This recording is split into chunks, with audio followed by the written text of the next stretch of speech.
Hola a todas, hola a todos. Espero que estén teniendo un maravilloso término de semana. Eh, Me imagino que semanas más agotadoras para la mayoría. Eh, y espero que esté cursando de la mejor manera. Ya día viernes, día de... Ojalá que descanse. Quiero darles la bienvenida a un nuevo capítulo del proyecto Conversemos en su segunda versión.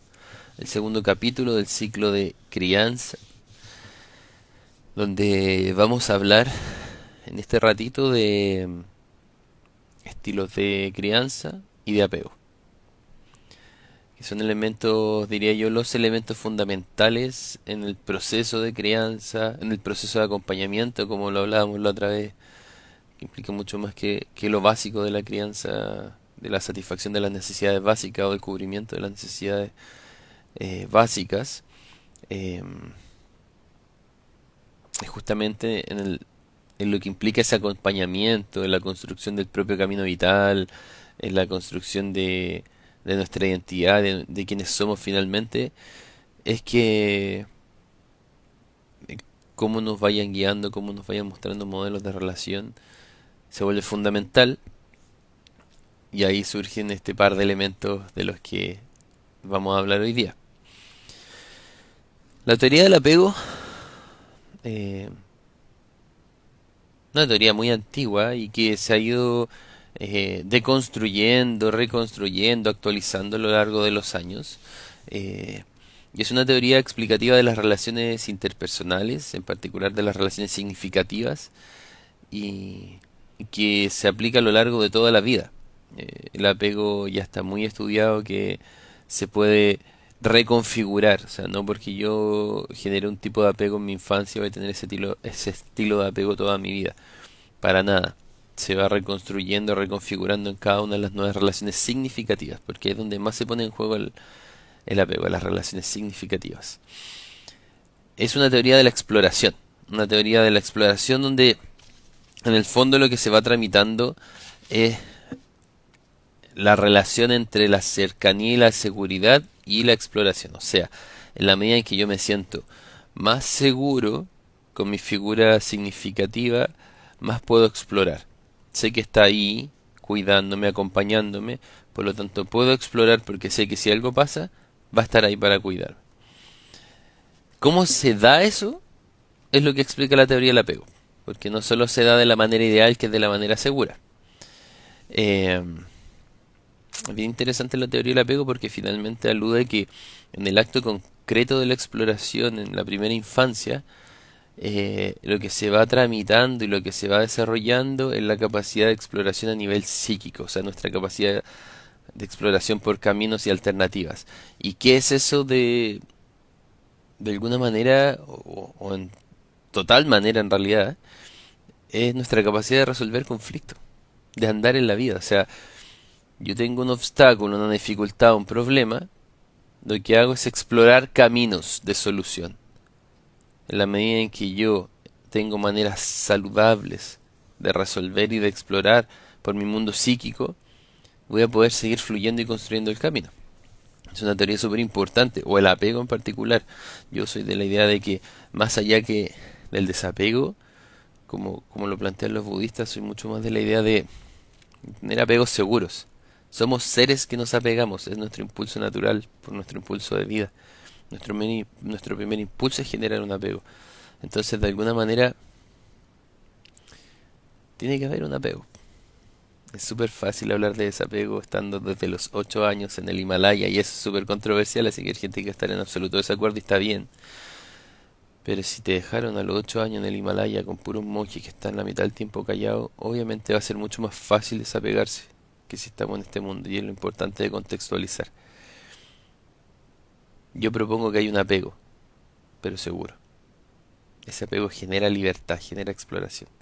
De alguna manera son ideas similares, entonces no son contraproducentes porque son teorías distintas. Hay tres tipos de apego, clasificado en realidad en seguro, inseguro y ambivalente desorganizado. El ideal es el seguro, el peor es el ambivalente desorganizado, el que menos esperamos que esté, y entre medio estamos muchos en el apego inseguro. Ahora, convengamos que pueden haber relaciones de apego seguro, relaciones de apego inseguro, ¿ya? Porque depende mucho de la relación, de la interacción. Ahora, nuestros patrones pueden ser más seguros o más inseguros y eso se trabaja. Perdón, me desmayé. Ay.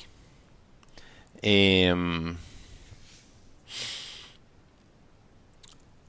Partamos por el menos esperado. El apego ambivalente tiene lugar cuando las relaciones con las figuras significativas son ambiguas.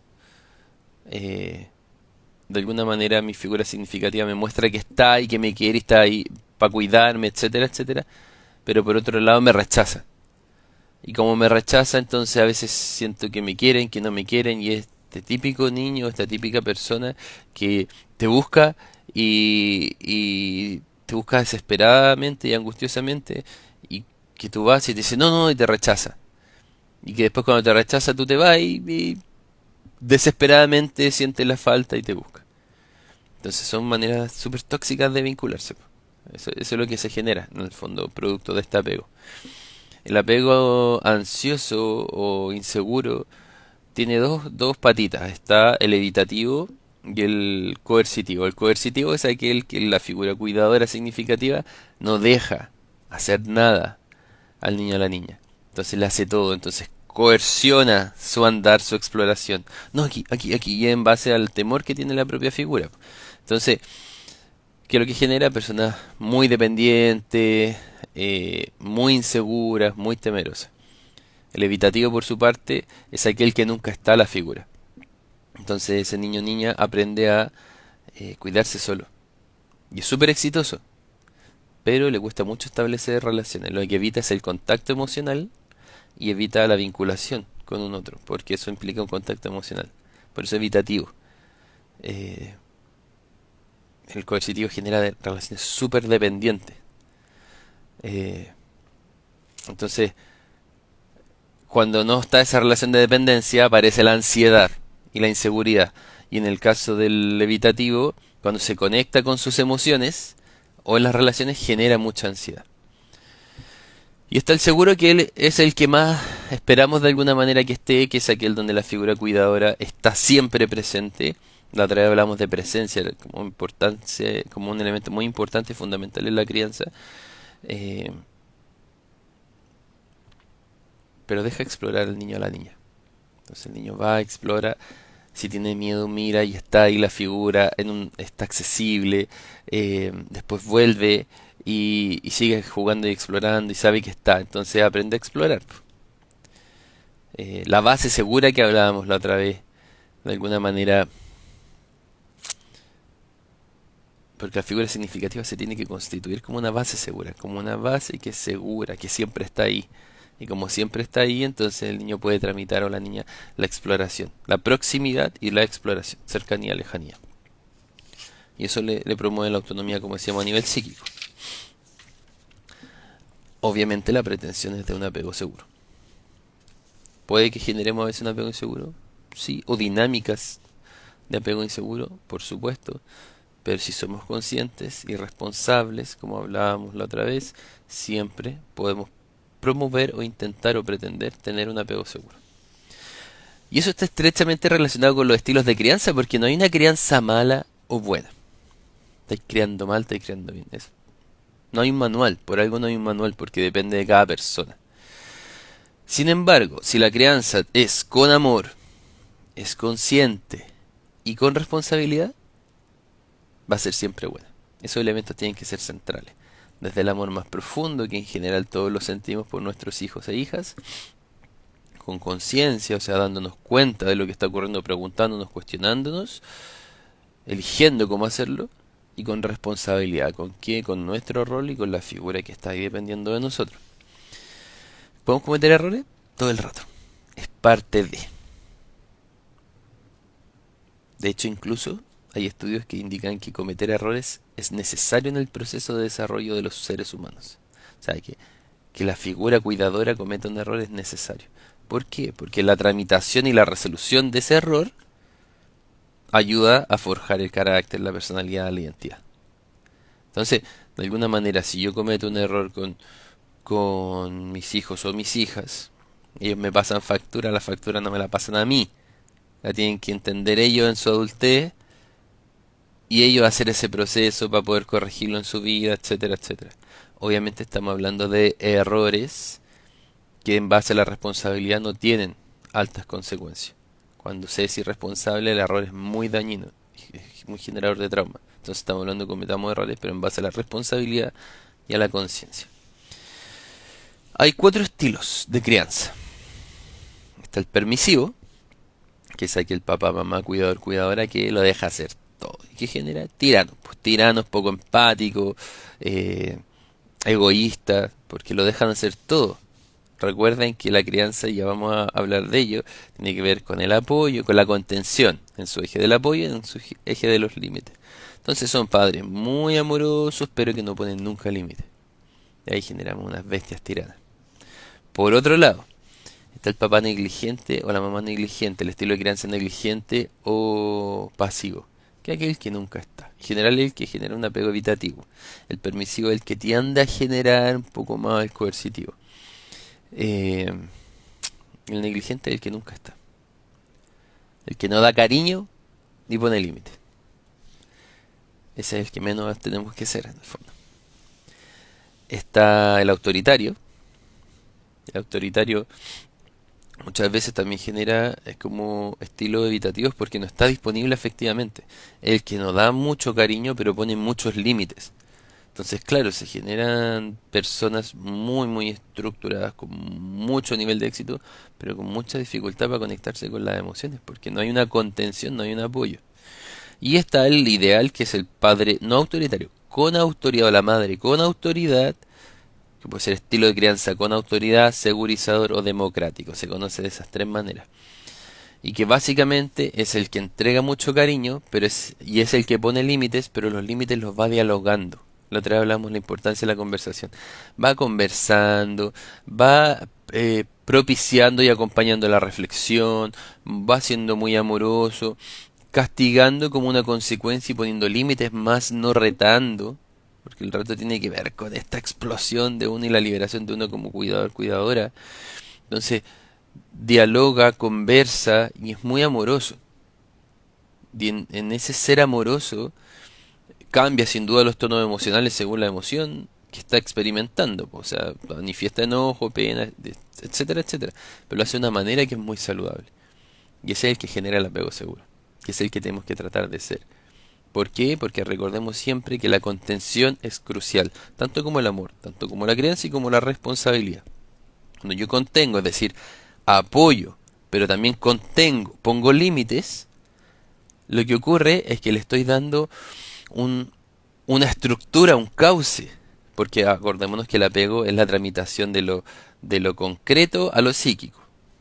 Cuando soy chico soy muy concreto, no logro hacerlo, pero cuando voy creciendo voy pudiendo hacer ese ejercicio psíquico, o sea, la exploración en el mundo va siendo una exploración psíquica. Cuando logro hacer ese ejercicio, eh, de alguna manera, y logro tener la contención, voy teniendo una estructura para guiarme, para explorar, y voy teniendo una contención de apapache cuando ya me desarmo, sé que alguien me va a apoyar, entonces sé que puedo ser frágil, puedo ser fuerte, puedo conectarme, puedo hacerme cargo, y todo eso es posible y no soy más ni menos, y hay una identidad súper fortalecida. Es una pretensión, porque nadie nos enseña a hacerlo. Tenemos que tratar, pretender serlo, intentarlo, en las acciones, en las pequeñas acciones. Finalmente, súper importante entender que todo está en las pequeñas acciones. En cómo te hablo, en cómo te saludo, en cómo te escucho, en cómo te respondo, en cómo hablo en tu idioma y hablo en mi idioma. Cómo te voy ayudando a crecer, pero también cómo yo te voy esperando. Cómo me acerco, cómo te muestro, cómo modelo finalmente. Los niños ven mucho en eso, en nosotros, en el ejemplo que somos cuando modelamos. En las pequeñas cosas está la clave. Pretensión de apego, seguro. Pretensión de estilo de crianza, con autoridad democrático, segurizador. como en las pequeñas cosas. Muchas gracias. Muchas gracias por estar, por conectarse, por ver. Acuérdense que esto queda anclado eh, en Facebook, psicólogo Eduardo Godoy Quinteros, en YouTube, Eduardo Godoy Quinteros, y en Instagram, arroba ps-eduardo-godoy-quinteros. Espero que tengan un maravilloso término de semana. Cualquier duda, inquietud, comentario que tengan, me escriben nomás por internet y lo conversamos. Y por difícil que parezca, que lo es, no significa que no pueda disfrutarse mucho. La crianza es un ejercicio, las relaciones humanas, pero en particular ahora que estamos hablando de crianza, eh, es un ejercicio muy intenso, pero que podemos vivirlo estresado, quejándonos, o disfrutando de estos seres mágicos que tenemos. Esa es nuestra elección. Y es mucho más rico y es un regalo tremendo cuando lo disfrutamos y los y las disfrutamos. Y nos disfrutamos en ese proceso. Que no significa que no nos enojemos, sino que lo vivamos. Eso, queridos y queridas. Muchas gracias. Nos vemos el próximo viernes, aún con temas de crianza. Un abrazo.